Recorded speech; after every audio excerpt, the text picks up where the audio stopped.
5 times in the Gospels, 4 of them in Matthew, Jesus repeats the words, "You of little faith," and it's always in relation to a question. Hello, I'm Stuart Baskin, pastor of First Presbyterian Church of Tyler, Texas, and this is your daily devotional for Thursday, November 20th, 2025. Today's reading is familiar enough. It's the story of Jesus walking on the water. But the focus of the story really isn't on the miracle of walking on the water, but rather the lack of faith by the disciples, and in particular the lack of faith of one of the disciples. The story follows immediately on the heels of the story in Matthew of the feeding of the 5,000. We read, "Immediately he made the disciples get into the boat and go on ahead to the other side, while he dismissed the crowds. After he had dismissed the crowds, he went up the mountain by himself to pray. When evening came, he was there alone. But by this time the boat, battered by the waves, was far from the land, for the wind was against them. And early in the morning he came walking toward them on the sea. But when the disciples saw him walking on the sea, they were terrified, saying, 'It is a ghost,' and they cried out in fear. But immediately Jesus spoke to them and said, 'Take heart, it is I. Do not be afraid.'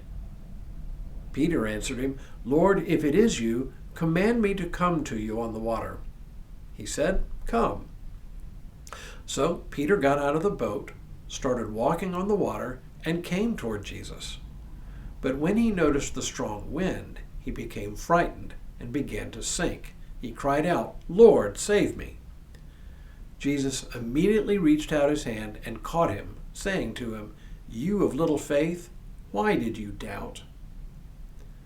Of the 5 instances in the Gospels where Jesus says, "You of little faith," one instance is where he's speaking to the crowd during the Sermon on the Mount, and the other 4 are when he's talking directly to the disciples.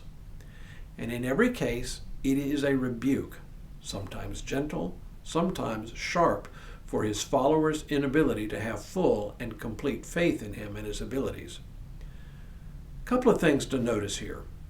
First, Jesus doesn't fuss because they have no faith. They all have faith. It's just that they have a meager amount of faith. Take Peter, for example. Remarkably, when he steps out of the boat, he actually begins to walk on the water. This is often overlooked. But Matthew is clear that when Peter steps out of the boat, he stands on the water and begins walking. It's only once he notices the wind again that fear overtakes his faith and he begins to sink. The second thing to notice in this case is that it's not doubt that overtakes Peter, but rather fear. Fear in this case is the opposite of faith. We usually think of the opposite of faith being, well, unfaith, unbelief, even doubt. And that can be true. But it is also true that fear is the opposite of faith. This reveals a really important facet of faith, namely trust. We usually think of faith as believing certain things to be true, especially things that we cannot prove by appealing to empirical evidence. You know this is the way we're talking about faith when we say, "I believe that." I believe that Jesus is the Son of God. I believe that God is good. But there is another element of faith that fear reveals, and that is trust. To have faith not only means to believe that certain things are true, it means trusting in someone. So I not only believe that Jesus is the Son of God, I also trust him with my life and my eternal soul. You see the difference here? These things are certainly related, but it is an important distinction. Peter's fear reveals a lack of trust in Jesus. Not that Peter doesn't have some degree of trust in Jesus. After all, he left his fishing nets to follow him. But this episode reveals that his trust is not, or at least not yet, complete. The final thing to notice is that this story is a little different from the other times when Jesus says, "You of little faith." In all of the other cases, every one of them, Jesus is talking to a number of people. In this case, Jesus addresses Peter alone. Instead of ye of little faith in the King James, it is thou of little faith.